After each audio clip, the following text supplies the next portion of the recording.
Hello friends, सो आज हमारा topic है method of preparation of halo alkane from alkene. समझ गए बच्चों? तो अभी मैं दो टाइप के एल्कीन बताने वाला हूं आपको। एक है सिमेट्रिकल एल्कीन और एक है अनसिमेट्रिकल एल्कीन। ठीक है बच्चों, जैसे कि आपको पता है ये वाली एल्कीन जो है फर्स्ट हम पढ़ेंगे अनसिमेट्रिकल सिमेट्रिकल एल्कीन। तो सिमेट्रिकल एल्कीन क्या है? अब इस एल्कीन में आप देखोगे कि इस कार्बन और इस कार्बन का जो सराउंडिंग एटम्स हैं वो बिल्कुल सेम है। ठीक है, जो सराउंडिंग इन्वायरमेंट है इस कार्बन और इस कार्बन का बिल्कुल सेम है, क्योंकि इधर इस कार्बन के साथ भी हाइड्रोजन है, इसके साथ भी हाइड्रोजन है, इस कार्बन के साथ भी एक हाइड्रोजन है, इस कार्बन के साथ भी हाइड्रोजन है। और अनदर वे आपको फाइंड आउट करना है कि सिमेट्रिकल एल्कीन क्या है। अगर कोई एल्कीन दो भागों में बंट जा रही है, अगर उसकी मिरर इमेज इस साइड और ये वाली, ठीक है, दोनों एक दूसरे की मिरर इमेजेस हैं, दैट इज कॉल्ड सिमेट्रिकल। वो क्या? सिमेट्रिकल एल्कीन कहलाएगी। समझ गए? अगर किसी एल्कीन को अगर हम दो भागों में बांट रहे हैं और वो एक दूसरे की मिरर इमेजेस हैं, तो वो एल्कीन क्या कहलाएगी बच्चों? Symmetrical alkene. सो इसमें हम एल्काइल हैलाइड की जब रिएक्शन करवाएंगे तो ये हैलोजन किसी भी कार्बन पे लगे वो सेम ही प्रोडक्ट देगा। समझ गए बच्चों? चाहे वो इस पे लग जाए चाहे वो इस कार्बन पे लगे। जैसे इस कार्बन पे लगा है तो CH3CH2X बन गया, अगर मैं इस कार्बन पे बना देता तो भी CH3CH2X ही बनता। समझ गए बच्चों? समझ गए ना? चलो अब अनसिमेट्रिकल एल्कीन पढ़ते हैं। अनसिमेट्रिकल एल्कीन एक ऐसी एल्कीन है जिसकी सराउंडिंग एटम्स जो हैं वो बिल्कुल डिफरेंट है। इस कार्बन के सराउंडिंग एटम्स क्या है? HH2, और इसके क्या है? एक H है और एक CH3 है। ठीक है, और another way you can say कि जब हम इसको बीच में से काटेंगे तो इसकी इन दोनों की मिरर इमेजेस जो होंगी बिल्कुल डबल बॉन्ड के बीच से काटना है। समझ गए?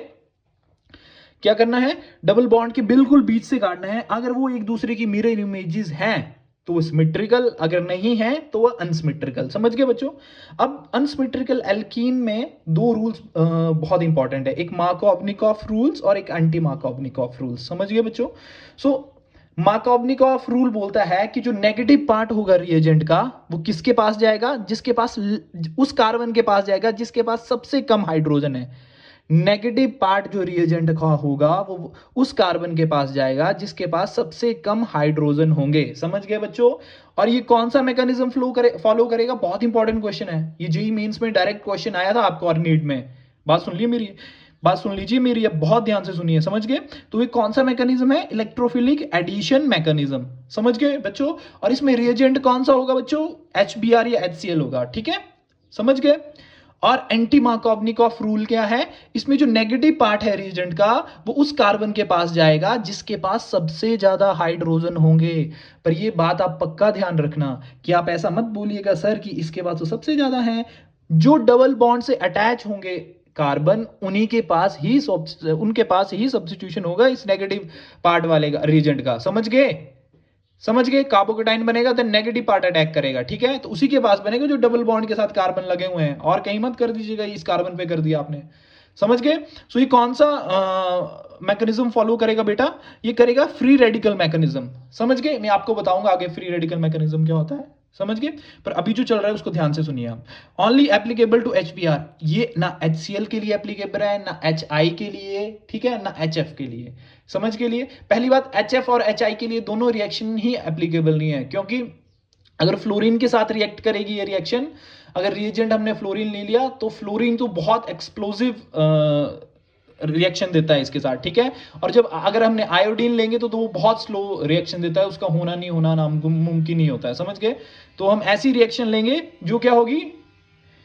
जो HBr और HCl जिसमें होगा। ठीक है, मार्कोव-निकोफ में और एंटी मार्कोव-निकोफ में रीजेंट सिर्फ HBr और H2O2। अगर आपको HBr और H2O2 कहीं दिख गया तो अपने आंख बंद करके एंटी मार्कोव-निकोफ रूल फॉलो करना है। और इस रूल को हम पेरोक्साइड इफेक्ट और खराश इफेक्ट, खराश जैसे गले में खराश होती है ना वैसे वाली खराश नहीं, ये खराश इफेक्ट है। ठीक है, चलिए अब आगे इसका हम मैकेनिज्म पढ़ते हैं बच्चों। ठीक है, चलो अब मैं मैकेनिज्म लेके आया हूं मार्कोव-निकोफ रूल का। ठीक है, देखो अनसिमेट्रिकल एल्कीन है ना?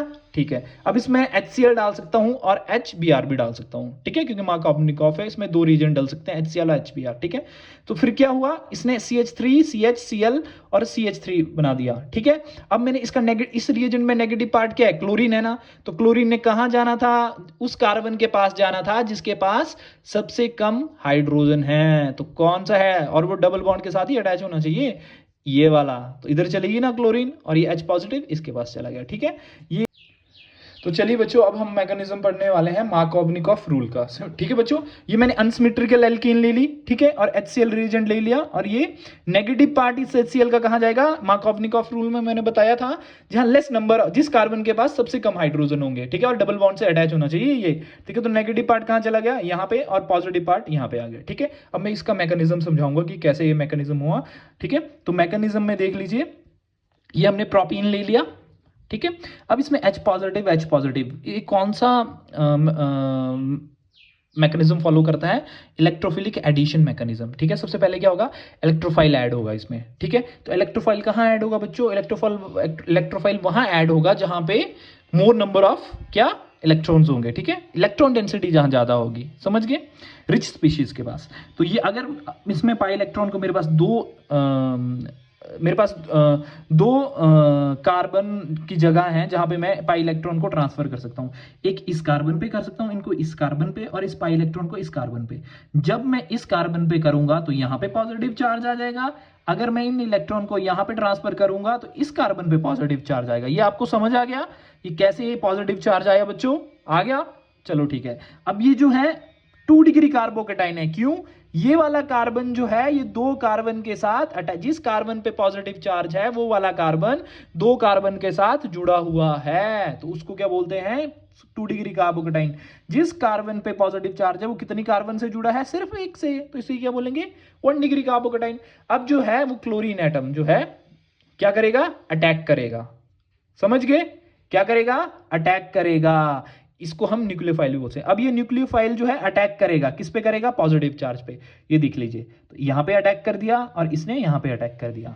तो आपने देखा कि ये मेजर बना और ये माइनर बना, क्यों बना मेजर, क्योंकि ये स्टेबल कार्बोकेटाइन से फॉर्म हुआ है, ठीक है। और आप बोल सकते हो इस क्लोरीन, इस कार्बोकेटाइन के पास कितने अल्फा हाइड्रोजन है, 6, और इस कार्बन के पास कितने, इस कार्बोकेटाइन के पास कितने अल्फा हाइड्रोजन है, 2 अल्फा हाइड्रोजन। अब कैसे पता चला, इस कार्बन के पास, इस कार्बन, ये वाला कार्बन हो गया, ये हमने मेन ले लिया कार्बोकेटाइन, इसके पास जो है ये, इसके साथ जो कार्बन अटैच है इसको अल्फा कार्बन बोलेंगे, और इस कार्बन के साथ जो कार्बन अटैच है इसको भी अल्फा कार्बन बोलेंगे, ठीक है। तो अल्फा कार्बन पे जो हाइड्रोजन लगे होंगे उनको बोलते हैं अल्फा हाइड्रोजन। तो कितने अल्फा हाइड्रोजन है, 3 3 6 अल्फा हाइड्रोजन, और इस कार्बन के अकॉर्डिंग ये अल्फा कार्बन आ गया, ये अल्फा कार्बन पे जो हाइड्रोजन वो अल्फा हाइड्रोजन, तो कितने, 2। तो स्टेबल कौन हुआ, ये, इसलिए इसको हमने मेजर बोला है और इसको माइनर बोला है, ठीक है। और ये कौन सा मैकेनिज्म फॉलो करता है बच्चों, याद रखना हमेशा, इलेक्ट्रोफिलिक एडिशन मैकेनिज्म। ये पक्का क्वेश्चन पूछा जाएगा आपसे, चाहे डायरेक्टली हो चाहे इनडायरेक्टली हो, ठीक है, पक्का 101% क्वेश्चन आएगा। सो नेक्स्ट टॉपिक है हमारा अब एंटी मार्कोवनिकॉफ रूल्स। जैसा कि हमने इसके बारे में पढ़ा था कि नेगेटिव पार्ट जो है रीजन का वो जहां कहां जाएगा, जहां हाइड्रोजन जो होंगे वो ज्यादा होंगे, ठीक है, जिस कार्बन के पास हाइड्रोजन ज्यादा होंगे। तो देख लीजिए, ये प्रोपीन है, अनसिमेट्रिकल एल्कीन है, और ये एंटी मार्कोवनिकॉफ रूल जो हमेशा HBr और H2O2 की प्रेजेंस में ही होगा, ये आपने याद कर लेना है बच्चों। जहां भी आपको HBr और H2O2 पर ऑक्साइड दिख गया, आपने सीधे आंखें बंद करके एंटी मार्कोवनिकॉफ रूल लगा देना है, समझ गए, समझ गए। तो देख लीजिए, ये कहां जाना था, नेगेटिव पार्ट, जहां जिस कार्बन के पास सबसे ज्यादा हाइड्रोजन है, और कहां, डबल बॉन्ड के साथ जो कार्बन अटैच होना चाहिए, याद रखना ये, ठीक है। तो यहां पे आ गया, तो ये क्या बन गया, 1 ब्रोमो प्रोपेन बन गया, ठीक है बच्चों। चलो इसका मैकेनिज्म पढ़ते हैं, और ये मैकेनिज्म कौन सा है, फ्री रेडिकल मैकेनिज्म। कौन सा मैकेनिज्म फॉलो करता है ये rule, free radical mechanism follow करता है। चलिए, तो इसका फ्री रेडिकल मैकेनिज्म को हम 3 पार्ट्स में डिवाइड करते हैं।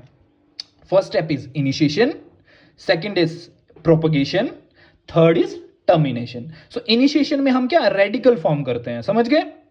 इसमें क्या होगा, होमोक्लेटिक क्लेवेज होगी जिससे रेडिकल बन जाएंगे, ठीक है। और प्रोपोगेट में क्या होगा, वो रेडिकल किसी और मॉलिक्यूल से टकराएगा, उसमें से रेडिकल बनाएगा, समझ गए। और टर्मिनेशन में रेडिकल मिलके बॉन्ड्स बना लेंगे, समझ गए बच्चों, समझ गए ना। तो चलिए अब इनिशिएशन स्टेप समझते हैं।